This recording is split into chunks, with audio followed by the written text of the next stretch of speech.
Iko Nini. Iko Nini. Episode 46. So hii episode haiko fully sponsored, lakini kuna segment iko sponsored.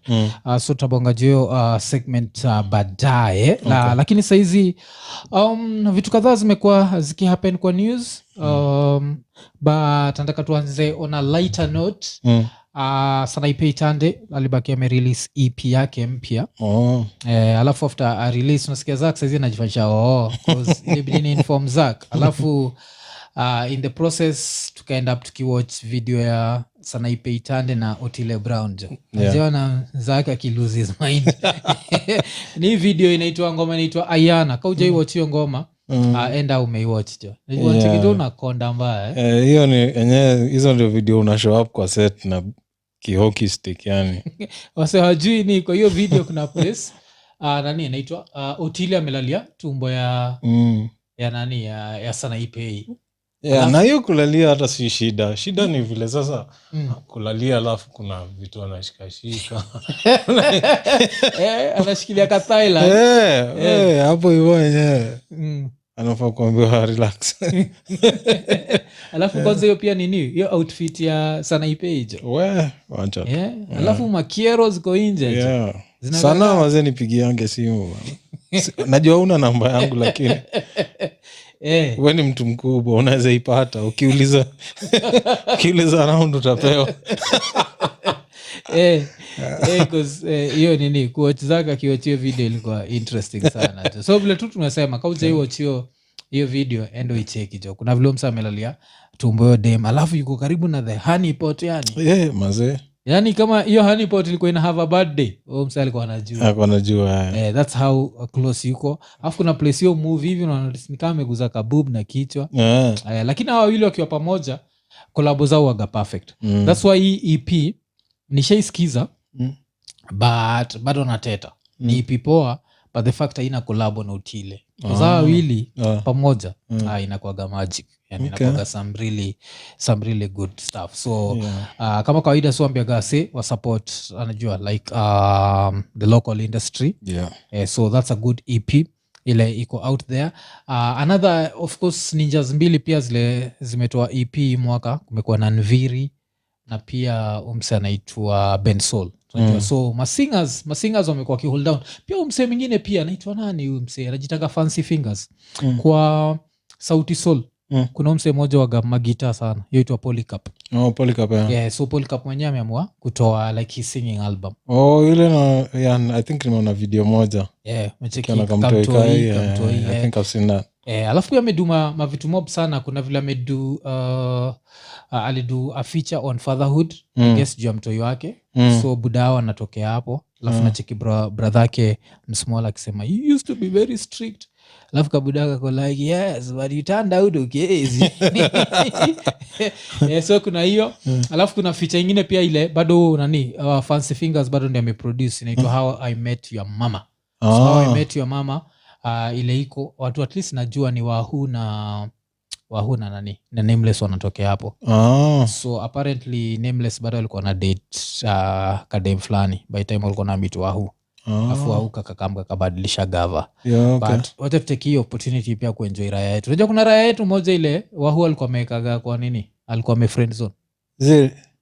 Ira ito Richi ya yoga. Ilikuwa ime friend zone wana Wahu jo. Na ilikuwa kabla Nameless a blow up. So hizi jitetea. Ati ilikuwa juu ya fame. Ilikuwa tu ile friend zone safi jo. Ilijipata hapo. So hiyo nini inaitwa nini YouTube page ya Sauti Soul. Interesting sana.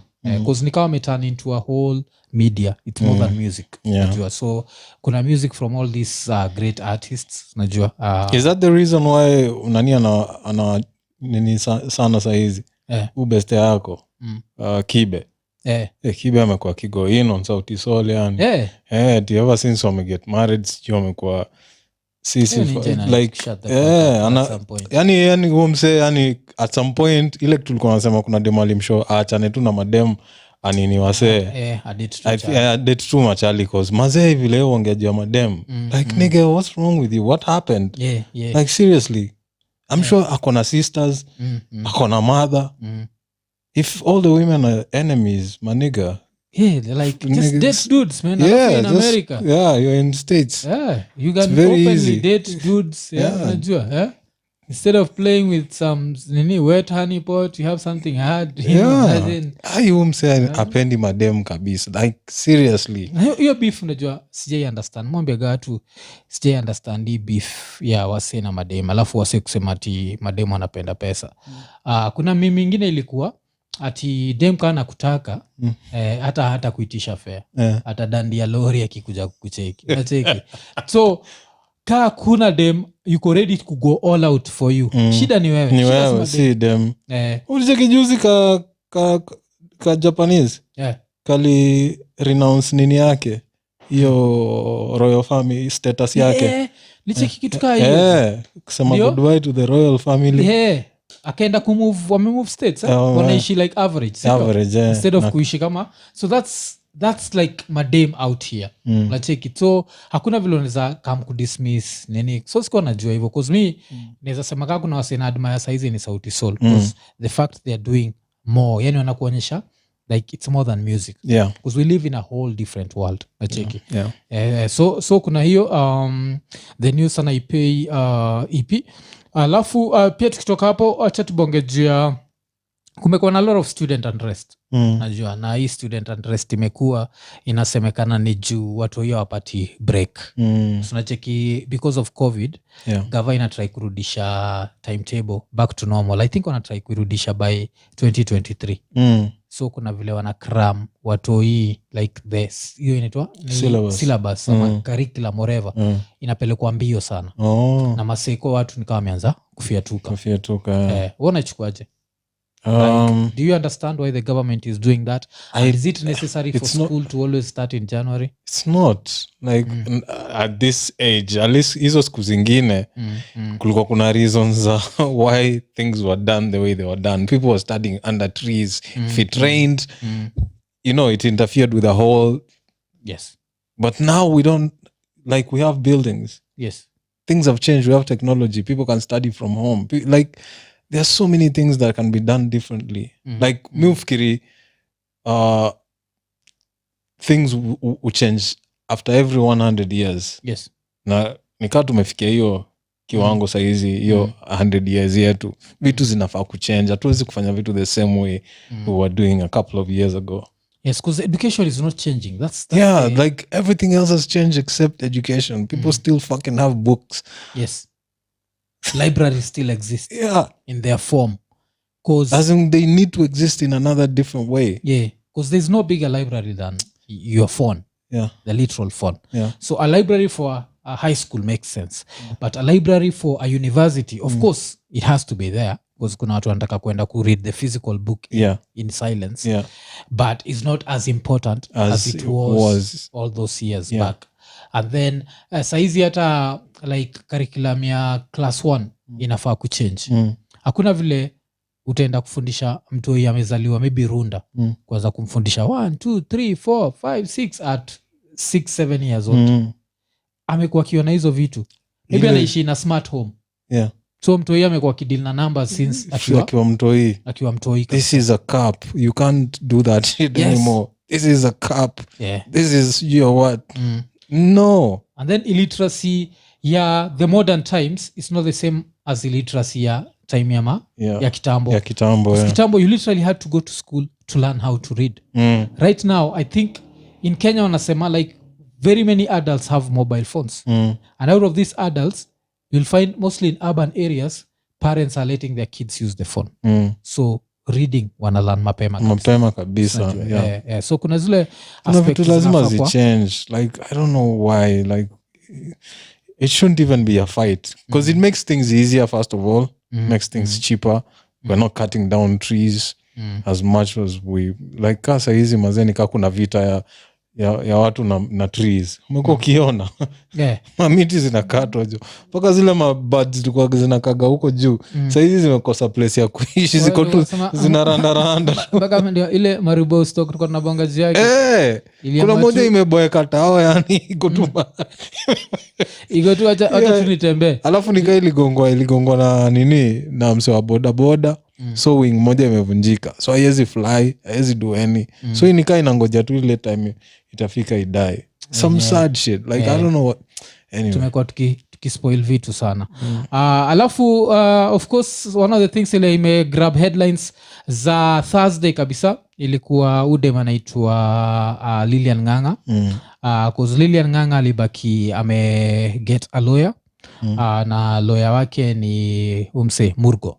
Murgo the same person ule alikuwa na represent the wale madem alikuwa na accuse the Ndishu brothers, but hao walikuwa nieces wake. And of course we saw like part of their statement was false. Those allegations of sex whatever, that was not there. So nakumbuka tukiwatch hiyo clip iko inaonyesha. So saizi Ng'ang'a alitokea na statement akisema, part of the statement iko inasema, Mr. Mtua is overreacting to our separation.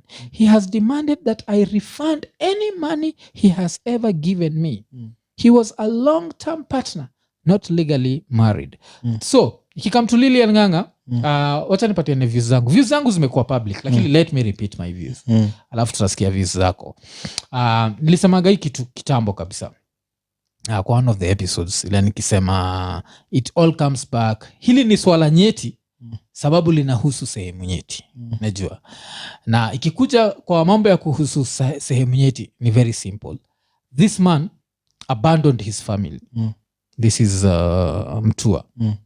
The wife took him to court for child support. He didn't care. But the wife ended up moving to Australia with his kids.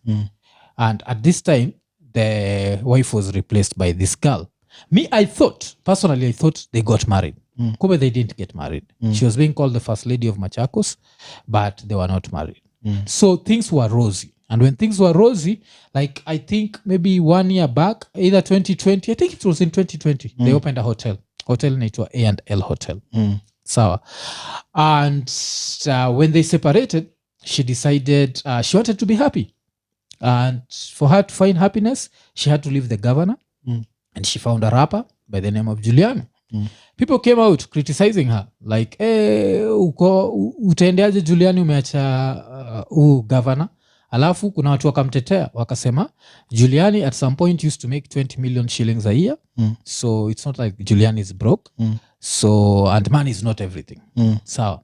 All this time mimi nilikuwa na campaign nasema tafadhali governor, huyu msichana akikuacha, akiachana na wewe na achane na sehemu nyeti zako, aende kudeal na sehemu nyeti za Juliani, basi pia pesa achane nayo.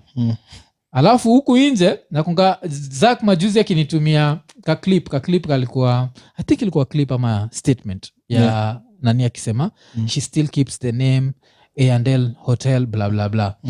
Nikakwambia ni porojo. But now all this is happening. So what's your view? Because I feel zero for her. You? As far as the hotel and money and everything depends on whatever agreement they had. Yes. If there's any legally binding document signed, yes, then everything else I don't give a fuck about. The law should just be followed. Okay. So now, hiyo part ingine ya what else is there? What else is there? Threats. So the documents are there. But what he did is he changed the hotel. Shares Zodems zilikuwa 45%. The shares have been now sold to his sister. And they were sold at a throwaway price. Apparently. Another thing is kuna ndai alikuwa amenunulia Hudem in 2014 and even put it in her name. Hiyo ndai alienda na nini ile spare key na bodyguard wakachukua ndai ishauzwa mpaka kuna raya ina drive hiyo ndai anacheki. So you see, that's where I'm saying, like, if there's anything that involves the law, and laws are being broken, it shouldn't matter whether this guy is a governor or whoever. We need to go back to a country that is functioning, where like things are supposed to work the way they're supposed to work. Si eti wewe uko na kapawa kidogo unaanza kubulia watu. Unacheki, because nobody knows why they broke up. Maybe it wasn't even her who broke it off. Maybe it was him. But now that the whole public is involved, aibu zinamshika anaanza sasa ku he's a salty nigga. I think it's actually her who broke up with him. Because remember, he invited her for his birthday. He was there looking all sad and shit. Rayvanny ametokea na perform, ninja iko hapo trying to convince the girl. Nikaiko naambia the girl, rudi tafadhali, achana na ile rapa. At first it was all jokes. We made jokes about this thing. I thought it was going to be jokes, but saizi imekuwa serious. Those jokes were making the show very dope. Yes. But fuck the show right now. It's serious. People's lives are being threatened. I don't care anymore. Saizi nataka law iko involved. Vile, just straighten it out. Vile the Migos usema, there's some straightening out inafaa kufanyika. If she's wrong, I don't mind. Pia mkono wa serikali, si wanasemaga mkono wa serikali ni refu. Kama pia uko on the wrong side, vitu zichukuliwe zirudishiwe governor. Kama kuna mahali walikuwa wamesign hizi vitu ni zake, amrudishie. It's that simple. I don't care about historia. Sijui nani ako na power kushinda mwingine, sasa mnaanza kutumia kifua. That's some bullshit. We need a country that functions. So na live on air Zaga akituhepa je for the law. No, mazee tumekuwa tukinini sana bana. Hii country inakuwa jungle in polepole. Inazidi kuwa tu jungle. Watu wanafanya tu vitu vile wanataka cause wako na power. Like we can't do that. But unajua mimi naangalia from perspective moja, and this is not about tour, this is not about, unajua every time there's a separation, property will let a story. Kumbuka majuzi anaitwa Dr. Dre akiseparate na ule dem. Dr. Dre iko worth more than $700 million, si ndio? He was not ready to give this woman what she wanted. So he ended up paying for her lawyer $5 million. And apart from that, saizi ameka wife on an allowance of 300,000 per month. Per month. That's 3.6 million per year. And that's for the rest of her life. So if she lives for another 400 years, not 440 years, that's like 120 million. Ile itaenda kwake. And with this money, she can take the new nigga out for holiday. And that's where I have a problem. If ukipata sehemu nyeti mpya, mnatengeneza property yenyu, si ati mnaenda kuenjoy property yangu. But vile tulikuja pamoja, si kulikuwa kuna agreement? Yes, the agreement was you'll never leave the nigga. It's death till death do us apart. What if the nigga is fooling around with other women? She gets a dildo and nini. Listen. Zak skiza jo. Zote nikuulize. Ni mara ngapi umesikia mademo akisema I'd rather cry in a Range Rover than laugh on a bicycle? That's what girls say. Sindio? Not all. Let her cry na nini.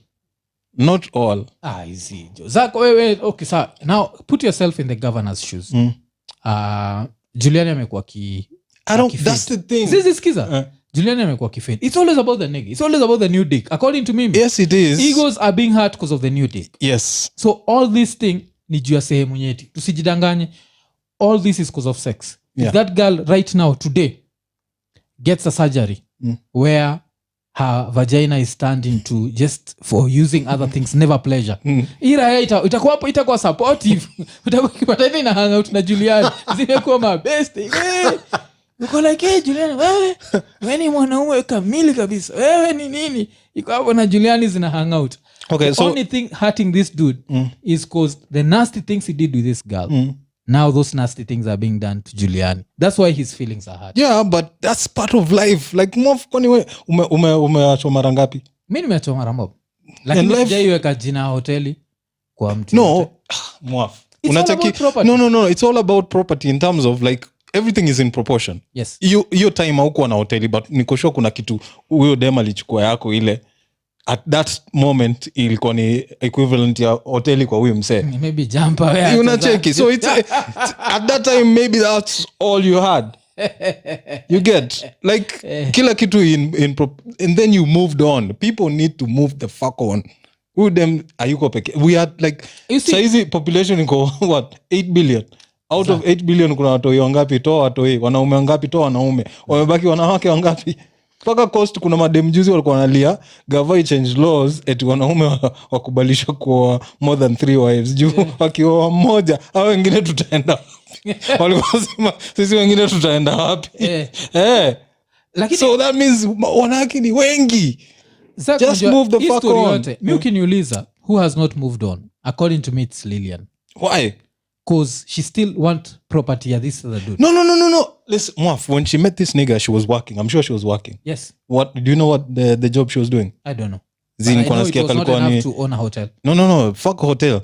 Yes. Alikuwa na do job. Yes. Na job yake, I think ilikuwa gani something to do with a hostess or one of those jobs. Yes. Which means with this nigga's ego, angekubali udem aende kufanya job huko because angemeet wase wengine. Yes. So niko sure alimwambia wacha hii job. So now she doesn't have a job. Yes. Ameachana na wewe. She needs to be able to support herself. I'm not asking for the Dr. Dre 300 million thingy, but huwezi chukua kila kitu. Mi neza put on a salary based on the standards of living za Machakos County. So every month apate 30,000 shillings. I mean, that's my view. Hakuna vile nitatetea ude.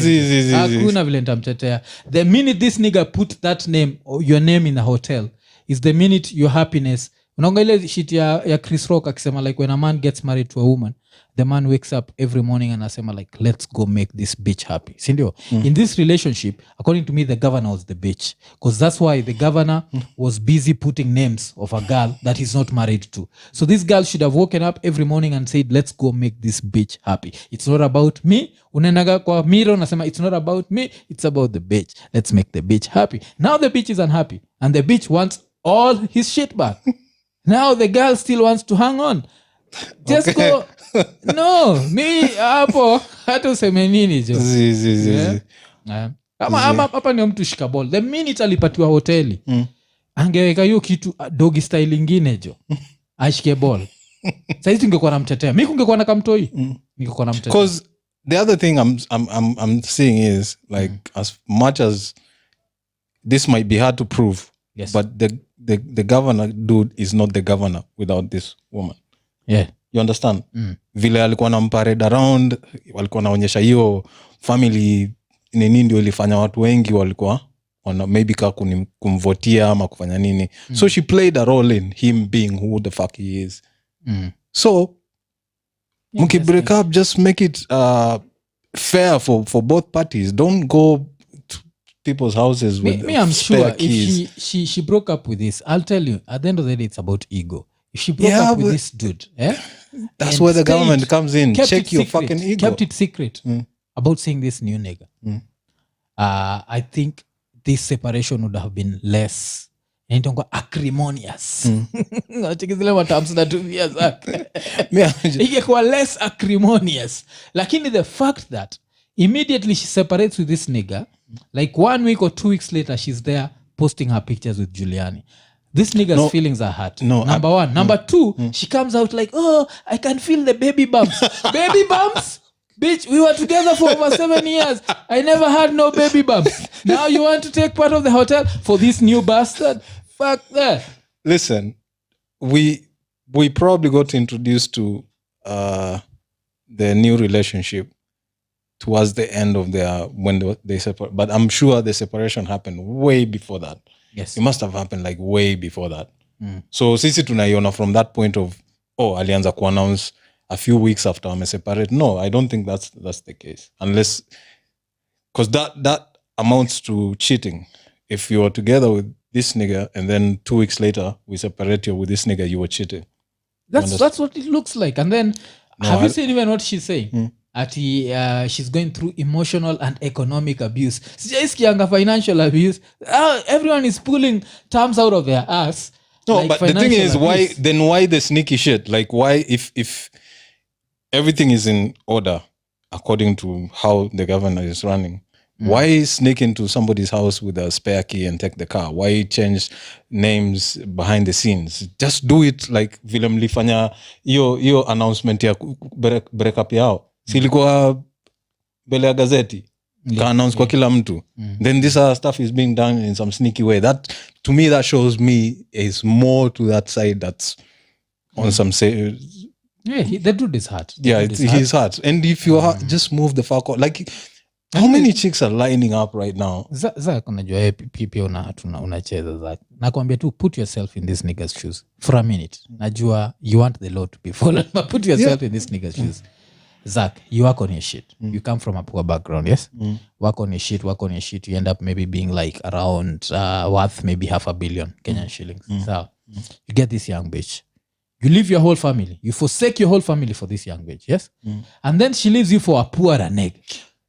It does not matter if the nini. That's and the then part now, we're not sure if she's left because of what he did. Like you can't. I don't care how much money he has. If he was doing some fuck shit, he's getting no. Why does the bitch want the money? Because you were the one who fucked up.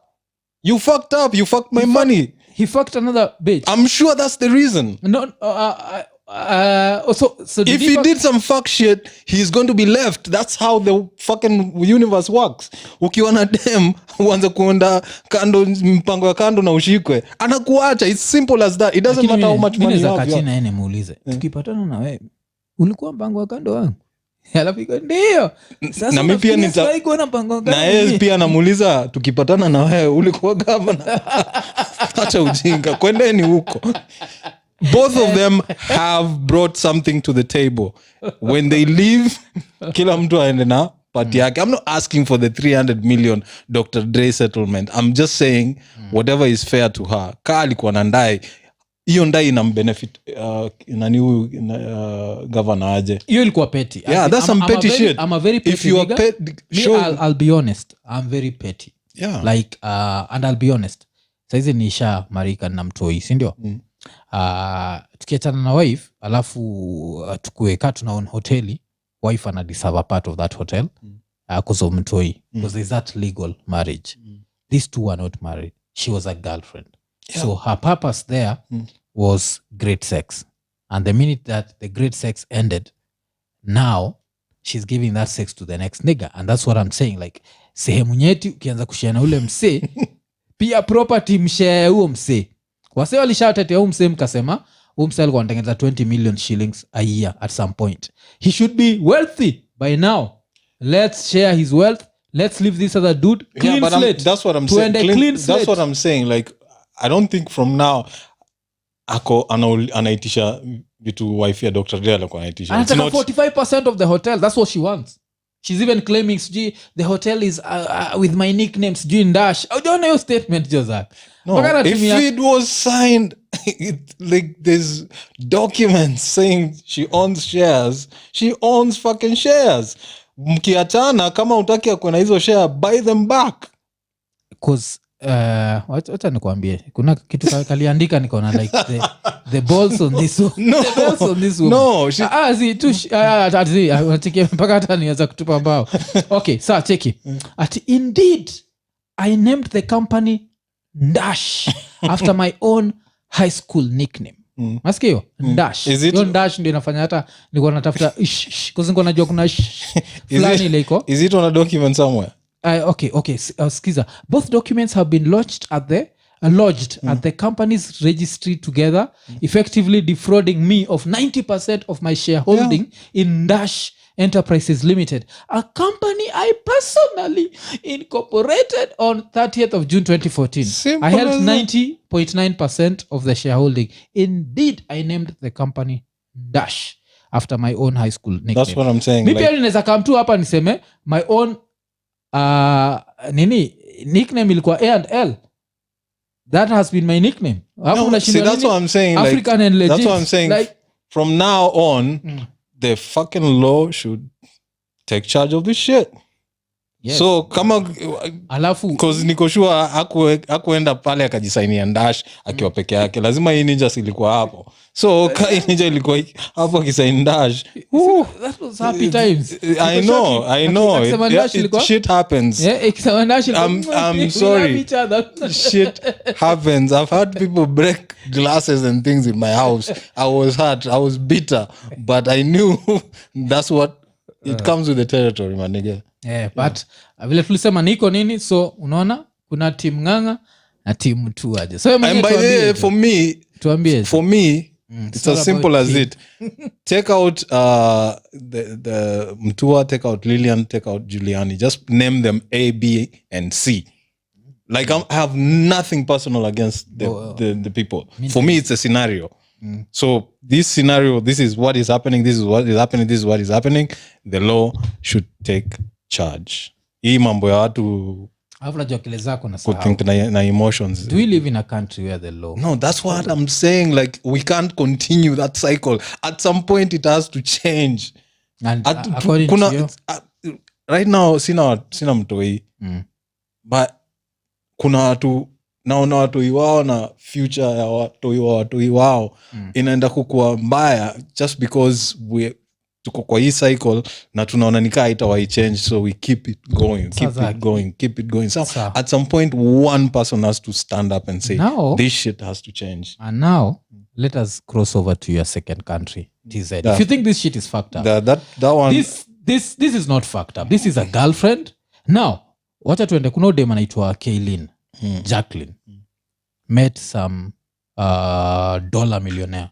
Was basically a billionaire, Kenyan standard billionaire. Like, he was worth $560 million. That's a rich person. That's like worth 60 billion Kenyan shillings. Sindio?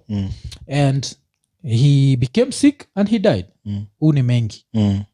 After Mengi kudedi, of course, when he married this young girl, he made her pregnant and they have twins. But he had older kids.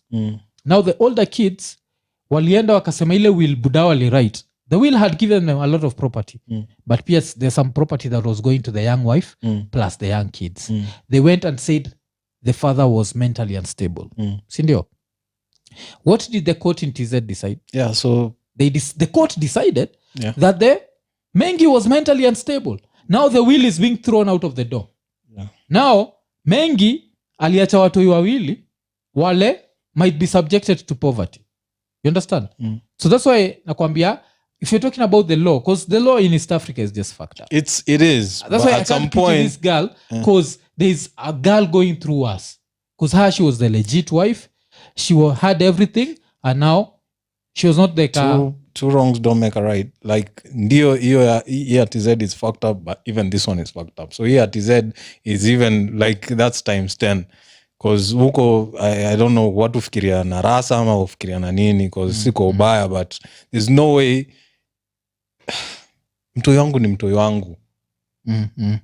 Ama brother yangu ni brother yangu, sister yangu ni sister yangu. Mi niko kwa familia mtu karibu 12 na si wote tumezaliwa na the same mom.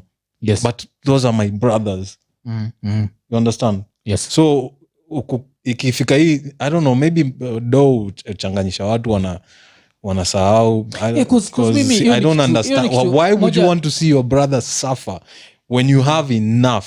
Yes. They've been given a portion of that. Yes. It's not like the dad left them without anything. You have, but basically unataka hao wakuwe na zero.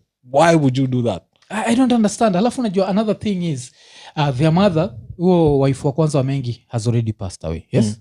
So the dad wanted a partner. And he was rich.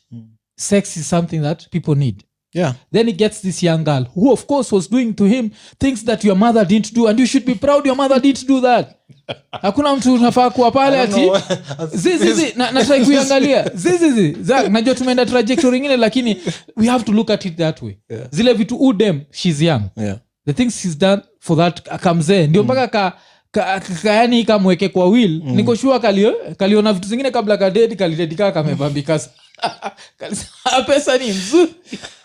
Pesa ni mzuri sana. Alafu saizi sawa na do hivyo. So hiyo story ya Mengi inaniudhi sana. How it shows you how the judiciary, because I think the judiciary ya TZ natumia morals. So according to their morals, not the law, they're like, this girl is too young to have married this old dude. And it's sad. But I also blame the dead dude. If you in such a situation, like you're so wealthy and you get some young thing, and you have other older kids, make sure memfungulia account yake maybe she can't access till after your death.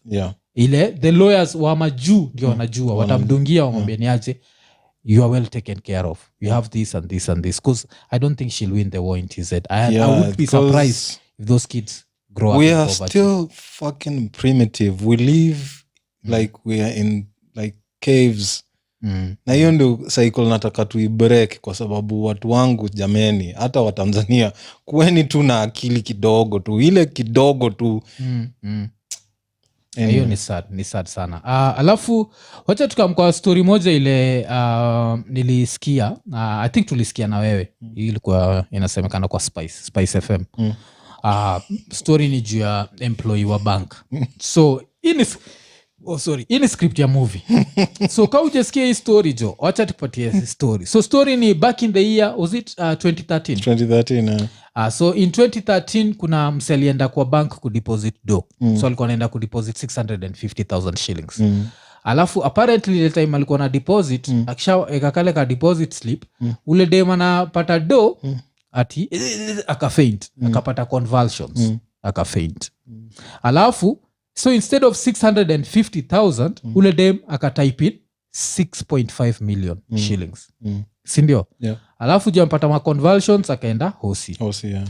Iraya ikapatiwa receipt yake akanotice ama kama si hivyo maybe afterwards alienda akatumia ATM yake. Akanotice kuna ka 6.5 extra hapa. Akaamua since aliduya deal Nairobi wayakiwe. Yeah. Hiyo ni masaiza westi. Yeah. Mseina akapanda ndege chap akaenda coast. By after alikuwa coast. Akaenda kwa bank aka withdraw 1 million shillings. Alafu akapatiwa receipt akaona balance yake. Ile do iko. Yeah. Of course unaenda usiku wa ulali. Pressure. Maybe niko sure alikuwa anashinda. Maybe anachapa ile inaitangwa ni ile star something kuangalia balance. Wacha ya nini? So jile ya bank ndio angalia. Ana notice. The next morning akasema kama mbaya akaenda kwa bank akasema ni aje. Mimi nataka withdraw 6.1 million. Sinajua. Alafu naitaka in dollars. So akapatiwa dolari zake. Alafu akajipea shughuli. Sasa bank Stanbic after kunotice blunder wakablame cashier. Na si ukashia alifaint, wakablame cashier wa coast. Ule alifanya ido ika withdrawiwa. Alafu mpaka wakamchuja job. Because alifanya wakalose 5.7 million. So who is to blame? Unge kwa detective umeingia pale kama koja, kama detective wako favorite alikuwa nani? Detective favorite on TV? I can't. Yeah. Ama ni Derek. Mimi nilikuwa msee wa action movies sana. So ungekuwa detective nani? Chidi bang bang. Chidi bang bang. Ungekuwa detective nani ungefinya? Kusaja Kenya ni kufinya tu watu. Unafinya watu. Si kwa ubaya but huyo dem alifaint. Angefaa kuulizwa. Yeye ndiye alikuwa anafaa kuwa prime suspect. Number 1 suspect. Cause depending on how, cause unacheki first unasema does she have a prior condition, like is it something she goes to? Yeah. Cause if it's a game that's being played haizi kwa peke yake, meaning uwe mse alikam ku deposit do pia yuko involved. Uyo demo ku nini alafu the overall, cause niko sure kuna mechanism kwa bank ya kuonyesha at the end of the day what has gotten in, what is going out. Use checks and balances. Hata wewe nikumbusha kitu zako. Usha deposit do kwa bank? Yeah. Cash. Yeah. What's the first thing mtu fanya? Ukideposit do? Count. Ukiingia ukisha count. Ile kalamu waga imewekewa kamba inakuanga kufanya nini? Si lazima ufill form.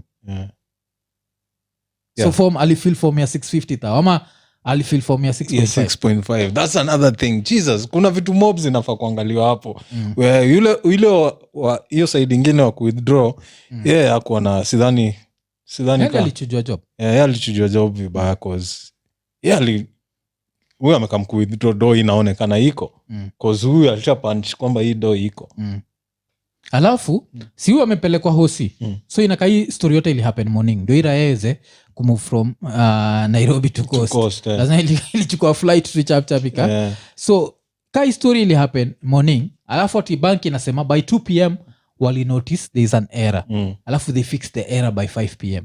Wow. But this motherfucker went the next day, not the same day, and now withdrew the huge chunk. Inamaanisha huko ndani ya bank kuna wase kibao walikuwa wanacheza hiyo game. Alafu hii do ukipata do kwa bank account yako, is it your money? If you find like kesho uamke uende useti ATM upate kuna 1.5 million fulani au kwa mega yako, unaweza itumia but lakini the bank should be able to repossess it. Kutakuwa na repercussion because first of all unaweza ulizwa imetoka wapi. Because source imetoka na hii ninja nikaifuatiliwi, hii ninja ilichukua do. Ikisikiza this whole story there's no way this nigga has been taken to court and withdrew. Unajua do unafaa kuwa nayo kwa bank, umepata some extra, inaweza kukua ni money laundering, inaweza kuna story mobs zinaweza kukua hapo zinaweza kufanya ushikwe. Why are you withdrawing that money? Yes. It's not yours. And the funny thing is he's a very bright nigga. Because you went and withdrew it in dollars. That means he does not need to invest it. Yeah. Just hide it somewhere. It's yeah, because nangoyo time dollar ilikuwa sijui maybe 100. Saizi dollar ni 114. Wow. So ina appreciate. Ina appreciate. So kikinuka vibaya sana basi kanaweza waambia sawa acha niwarudishe pesa yenu. Anawarudishia ka $70,000 yao. Na baki na the rest. Sinde. Ama useme ude malipata conversion so ulimpatia 6.5. Wewe utaki kujua. By the way unaweza sema pia ulimpatia 6.5. Nilipatia 6.5. Although so unaweza finya makende ulizo hiyo 6.5 ulitoa wapi? Ai, pia mimi nasema tu niko na chicken farm. Kwani iko nini? Unatumia tu zile excuses na nini, lakini hiyo story ni movie. Ni movie hiyo. Lakini watu wana guts. Cause zako try to imagine the next day umeenda kwa mimi unajua nikipata hata 10,000 extra kwa bank account yangu naweza kushuku kuitumia. Amua garasa mimi naitumia alafu shida baadaye. Kwa saizi iko nini vile tunahitaji comp mpya. Zako unashtukia tu comp ni mpya ya kuedit. Kamera tumechange kuna maangle. Lakini nini naambia tulitumia kwa iko nini? Sasa tutagenerate tukilipa. Hiyo ndio. Unajua sasa unajitetea ukiwa side nyingine ambayo hutaki kuwa. Mimi unajua hiyo tu ndio shida yangu. Kujitetea ukiwa side ile haufai kushikwa. Unaweza shikwa je ufinywe je. Bana. I always want to be on the right side of the law. That's why I'm telling you Mr. Governor, just be on the right side of the law. Just be on the, you know what I'm saying? Like it won't hurt you. Just be on the right side of the law. Because what do sao gava change? Yes. Nakumbuka wale watu walikuwa na perepepe mob ile time ya election wakiwa kwa side ya gava. Alafu saizi wanajipata wanateta jia deep state. Deep state. Things change. Just don't think things will always be the same. That's the one thing I fear about Kenya. The fact that some people are literally above the law. Because there is no situation whereby someone else would change the owners of a company. Yeah, like it would never happen. That's fraud. It would never happen. But najua when you know you can get away with it, najua you'll do that. Because I think even that's what Omse amekuwa akiambia Odem. Amwambia jo, utadu unacheki. So kuna wasa natetea Odem akina Boni, who I think also ended up provoking this nigga. I'm sorry to say but uwe beste yako. Akina Boni waliprovoke. Wanafaa kuchill out. Shut the fuck up. As in everyone just needs to shut the fuck up. Giuliani should not even release a single right now. We don't want to retain this dude. Saizi Giuliani akikuja na zile zake za nadara pages nyamaza nadara nini tutaki kusikia mambo ya kudara hapa kasirisha gavana. Ni kubaya hivyo. That nigga bitch. Acha nimeitetea. Ngaya ninja ni bitch. So Zach nini on time yako yote on earth, I'm sure you've met some really nice girls that you liked. Did you ever think like to even sign half the turntable to her? like this pussy is so good. One turntable is yours. What do you fikiria shit like this nigga ni good sir. Ngajua zinaharibu the price of pussy man. Keep nini pussy tayari ile kwa stock market ni bullish. Still it's always moving up the price. Don't push it too high man. Afu na check half the tante si ndio hata needle mazeni ngumu ninja alipatia na hoteli haina tai sasa hizi nateta jikameenda vibaya ai lakini kwanza iko poa sana Odema na date Julian. Mimi mingebidi nidendishe ningekuwa naongea mbaya hiyo ni hoteli yetu nishambia dem stione kwa ejijo. Let's make this official. Let me fight this nigga. That's my wife's hotel. She owns 45%. Alafu na involve mpaka ninja kama Miguna. Unajua Miguna inafurahia sana kitu kama hii. Like I'm coming to Kenya to deal with that rogue cult. Alfred Mutua demagogue.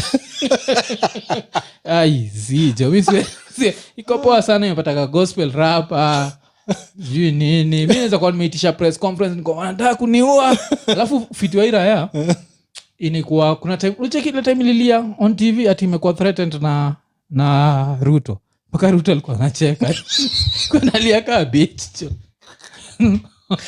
Alafu niko show siku ile anakulia Lillian ndiye akaishikilia. Hiyo kuna siku imelia nini hicho. So hiyo ninja imekuwa bitches from day one. See ati he just became an enemy. Like nigga, he gave half a hotel. Nigga, I'll never understand that shit. So kuna hiyo shit. So nini tena imekuwa umefanya that tumerudi kwa hiyo story kwa tushatoka huko zake. Ndio umeturudisha na kupatiana tante. Unakuja hapo mzazaki ndiaje mix ni aje. Tulikosana ule danger kaenda na turntable moja. Haweniacha tu na mixer. Kameenda tu hivyo. So nini tena imehappen? Tubonge juu ya vitu kadhaa za kuwatch hii weekend. There's one thing I look forward to, The Harder They Fall imetokea. So tayari iko imetokea on Wednesday. So hii movie iko na Regina King, Idris Elba, Lakeith Stanfield. Iko na msee mwingine pia ameblow up lately, sijui hata jina yake. Alafu Delroy Lindo, Jagua Delroy, ule msee pia anakuaga kwa The Good. Nakuanga The Good, si The Good Wife. The Good what? Kuna hii series ilikuwa like nini ya lawyers. The Good Fight. Msee black. Yeye pia iko hapo. So hey, I'm really looking forward to it. Iko executive produced na Jay-Z. He's one of the executive producers. Iko nini? Iko Netflix. So US ilikuwa released kwa theaters, alafu sasa Netflix worldwide on November 3rd. I need to call my cousin. Nimwambie our Netflix is not paid. Shamelessly too. Our Netflix has been cancelled. So kuna hiyo, alafu another thing that I'm watching ni series inaitwa Outlaws ya BBC.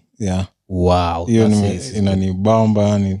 So kama umekosa kitu ya kuwatch, download Outlaws ya BBC. Kuna bungo fulani pia inajiita Dopesick.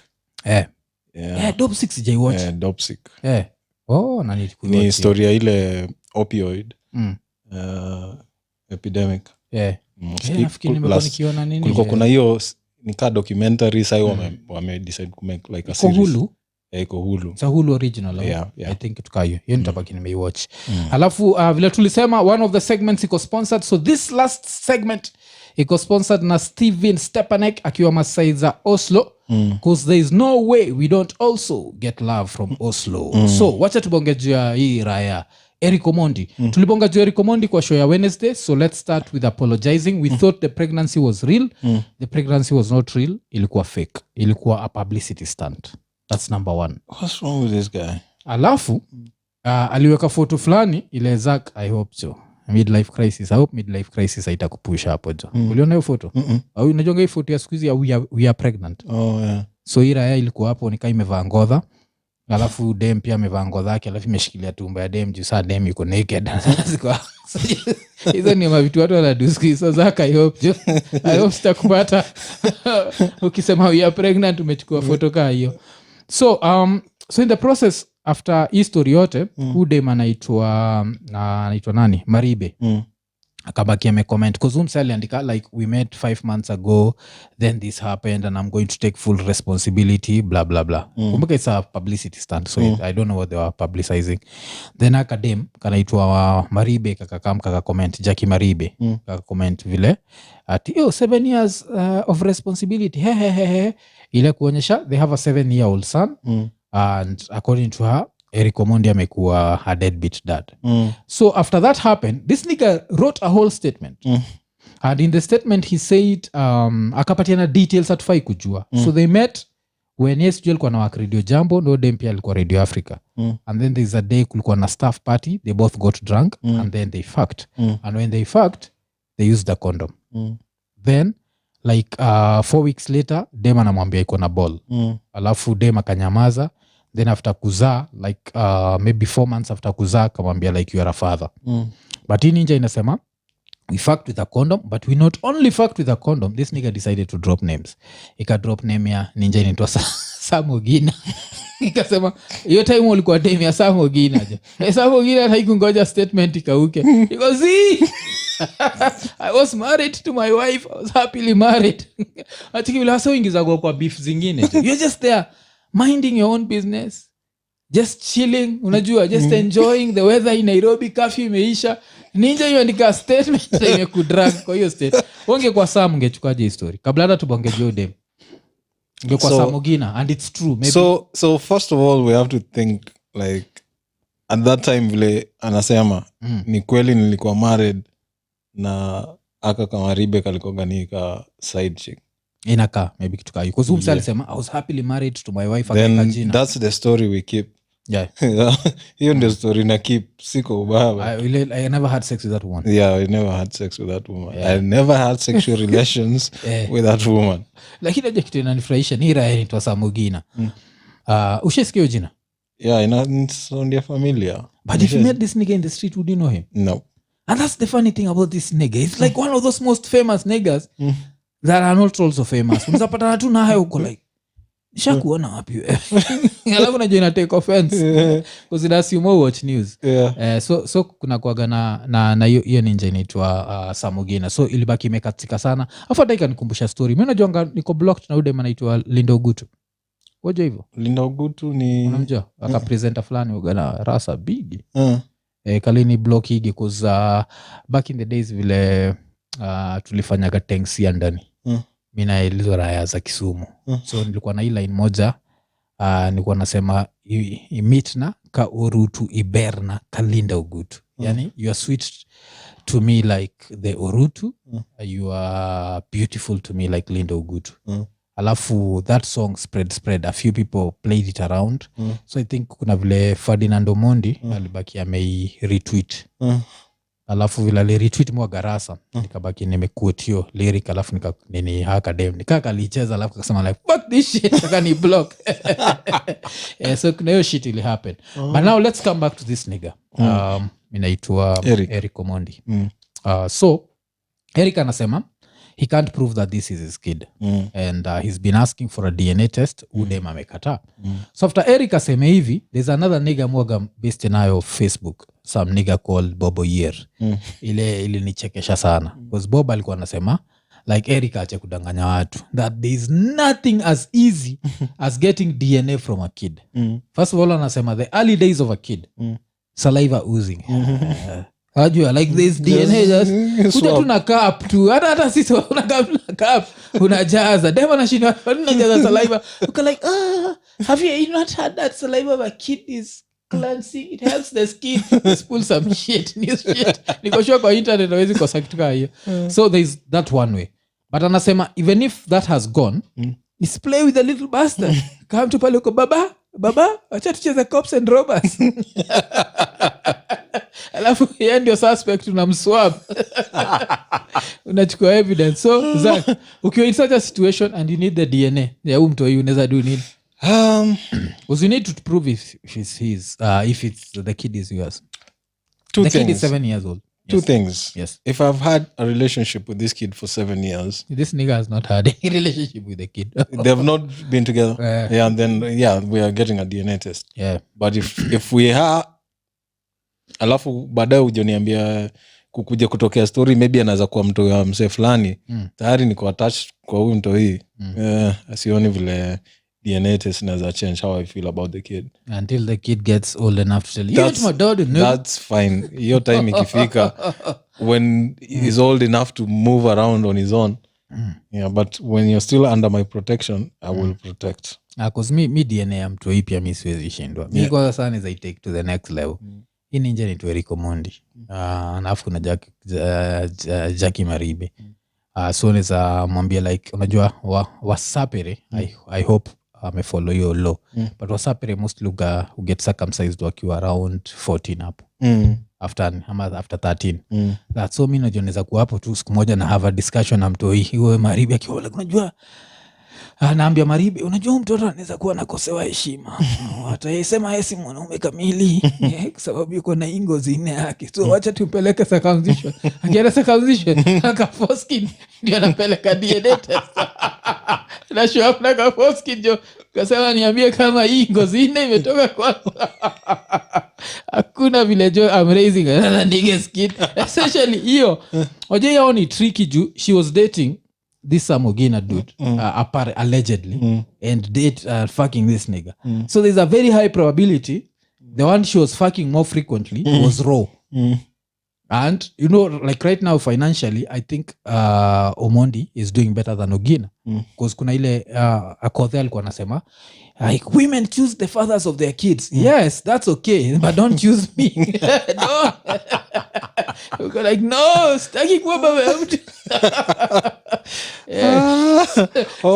as in unaangalia ni nani anaweza nani anaweza provide more okay that's some fucked up shit usipatie mtoto wangu niga fulani cause iko na yacht and sijui what but pia inaniremind unakumbuka hii joke ya Chris Rock ya TV leo ukitry ukiambia dema yako adu abortion alafu dema anakataa kudu abortion alafu mtoi wako ana grow and anakuambia fuck you nigga you wanted me dead nigga look at me I'm alive so now try to imagine DNA test ifanywe because now it's public knowledge and then this kid grows up and sees so it proves that Eric Omondi is the dad how do you think the relationship would be? That would be a bit crazy because kamteka kijana kuna ni deny mara 3 kama Judas lakini zako uji Bible yako ni nani ilikuwa Peter ni Peter one of those niggas so kwa hiyo alafu pia watu wa saizi I think they are cruel so bullying if you got let's say you're a young little bastard and you get into an argument with this little dude on is an insult because me I have a pack of insults for this little motherfucker but it depends like cause ndio anaweza kuwa a little bastard but he's doing better than you in terms of like everything like he's cooler than you yes unakwambia like unajua mkifight you're trying to insult the name so sidhani kama hizo insults zinaweza hit because unajua kile shengo sasa manga mimi watu wamenikubali that means people respect you so hiyo ni jamii hakuna vile anytime naweza tumia statement around me watu wamenikubali hata babako hakukubali nyamaza jo amoni yona imepitia iko like yo little Ogina ni aje unahitaji na the other bastard inaweza kuwa mbaya je so this Jackie Maribe Ogina and Eric Omondi segment ilikuwa brought to you by Steven Stepanek akiwa Oslo because there is no way we don't also get love from Oslo so kama unataka kusiu mtu siu Steve Odd iko no way mwandikie letter umwambie those niggas talked shit so imekuwa episode 46 kama kawaida vile tumesema you can sponsor a whole show ama kama hautaki kusponsor whole show pia unaweza sponsor a segment si ndio tunashukuru ile love tunapata subscribers tunataka wengi so kama kawaida like subscribe hit the notification button tell a friend to tell a friend unajua tutabaki tumeshukuru sana so ka 50 kana tunakakaribia si ndio so all we can say ni Iko Nini